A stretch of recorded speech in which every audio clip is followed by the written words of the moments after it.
if you could inspire everyone listening right now to engage in your vision of health, what would be the first thing you'd encourage our listeners to start doing?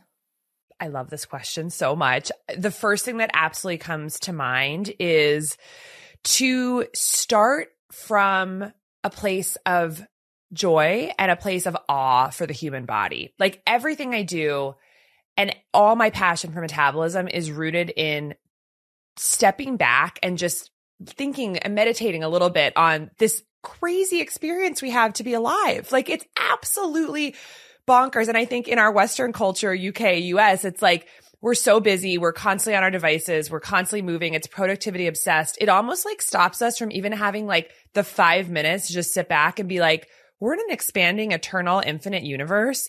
And we are here for a short period of time in this body with this consciousness. And this is freaking amazing. And so I think when we can kind of like do that and get outside a little bit more, something shocking I have learned in researching for my book and my newsletter is that the average person in the Western world now spends almost 94% of their time indoors, in the four walls of their home or in a car. And it's like, we are meant to be outdoors. We are a part of nature. And I think there's this sense of like disconnection from both the miracle of life because we're so busy in our hustle culture and we're not really connected to our source, which is nature, which we're totally a part of. And we're constantly, our bodies are constantly exchanging matter and energy with the environment throughout our entire lives. And so that's where I would start, to be honest, because I think from that place, not a place of fear of death or even, I think the longevity conversation sometimes gets a little bit too much about the attachment to an outcome of a long life. Like, let's just root it in like we have today and we're alive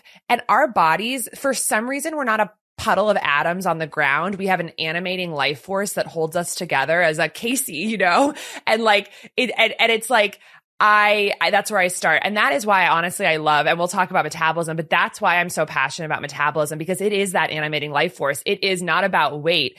It's about the way the body makes energy to keep the body, alive and also to power every single thing that's happening in our body 24 hours a day for our entire life that allows us to have health. It's the foundation of all health. So my desire to support metabolism fundamentally comes from a wanting to honor this miracle of life. I think it's beautiful. I just love that you started that with joy, which you use in your new book, which is Good Energy, which is also, by the way, on an Amazon bestseller list. So that's amazing. And it's incredible because I love the term good energy. And I want to delve into that because just to give people a bit of a background, you're a Stanford trained physician.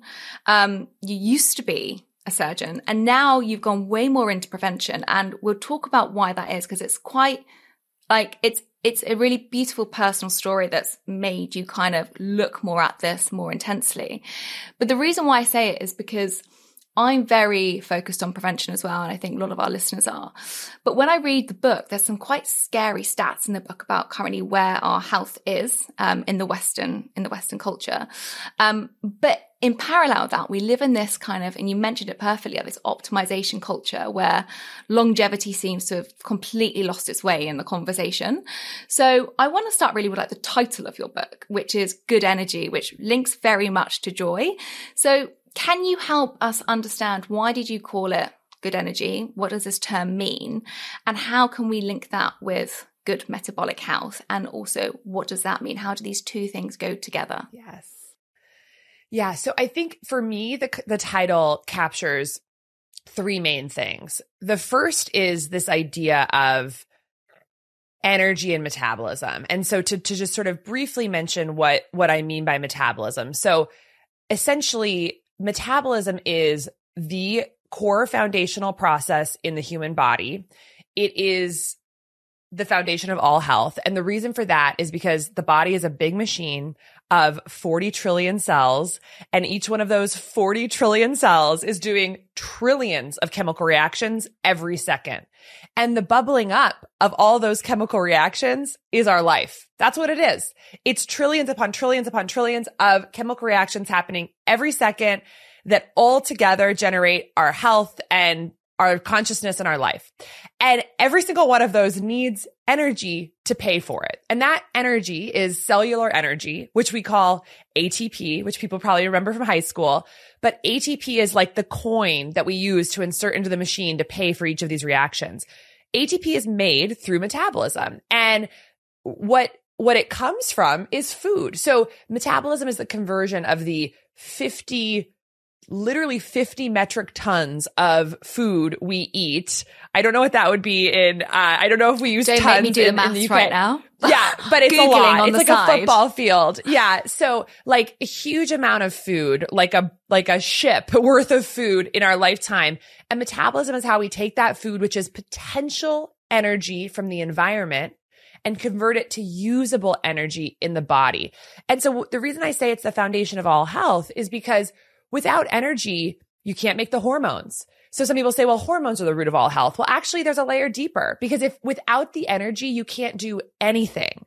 And so we got to get the energy production right. And in the Western world, Europe, US, metabolic health and metabolism is actually doing very, very poorly right now. And this is a modern phenomenon. And the reason is because our industrial, urbanized, modern environment with the ultra processed food and the constant low grade stress and the toxins in our environment and the fact that we're indoors all the time, all these things are actually, they actually hurt our metabolic processes, our lack of sleep. So in the US, this is showing up as our obesity epidemic. This is showing up as our diabetes epidemic. This is showing up as, 50% of adults having prediabetes or type 2 diabetes, and almost 80% of people being overweight or obese. And so these are representations of this underlying issue with how our body is converting food energy to cellular energy. So that's why the book is called Good Energy, because I think, having been inside the healthcare system as a surgeon and really seeing the inner workings, what became super clear is that we're not actually addressing the core issue that's making people sick in the modern world. We're actually addressing the downstream symptoms of that root cause problem. And we have over 100 specialties in the US. We have all these specialties. You might go to the cardiologist or the endocrinologist, the internal medicine doctor, the dermatologist, the ophthalmologist. And we're just going through all these revolving doors.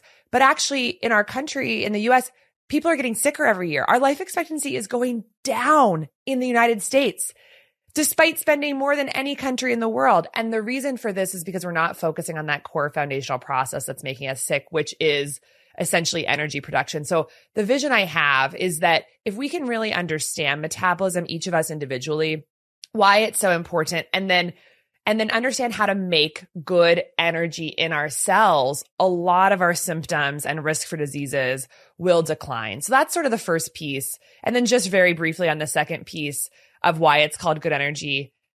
We think about good energy, I think, in that more heart-centered way of like the vibes and the energy we're projecting into the world. And I think one thing that's really fascinating is that the way we feel psychologically and the sort of the energy that we're bringing on that mental level, that actually also has a really strong impact on our metabolic health, how our cells make good energy, because our cells hear every thought that we're thinking. It's translated through biochemistry and neurotransmitters and all nerve impulses. So if we can actually start with some of the positive self-talk and the self-love and really actually making sure that we are trying to engender a sense of safety and good energy in our own minds, it actually has a profound effect on how our cells do metabolic processes. Because a cell that is under a sense of threat is a cell that's going to divert resources towards defense and alarm and not towards health. And one of the biggest sources of threat, I think, in our bodies is actually our own way that we talk to ourselves. And so we just need to really focusing on good energy in our minds is so important for metabolic health. And the third piece is that when all of this is working well, when we get our cellular energy production, our metabolic health under, towards good energy, we then are able to actually project more good energy into the world. And the reason for that, we actually know that so many of the mental health issues that we're facing in the world right now, actually tie back to an underpowering of cells, basically metabolic dysfunction in our brains. We know now that depression, anxiety, ADHD, fibromyalgia, migraines, even dementia, a lot of these brain conditions, when we trace the physiology, many of them are directly linked to how well our brains are actually able to do metabolic processes. You can imagine an underpowered sort of cell in the brain is not going to be as functional. And that can lead to so many of these sort of more emotional health issues that we're facing today. So I would say the hopeful news on that is anyone dealing with struggles with mental health, metabolism is a place that's very actionable that we can help improve the situation. So that's why the book's called Good Energy, and sort of an overview of why this metabolic framework for disease as a root cause factor, I think is actually really urgently needed as a reframe in our system, because the way we're practicing medicine right now, at least in the US,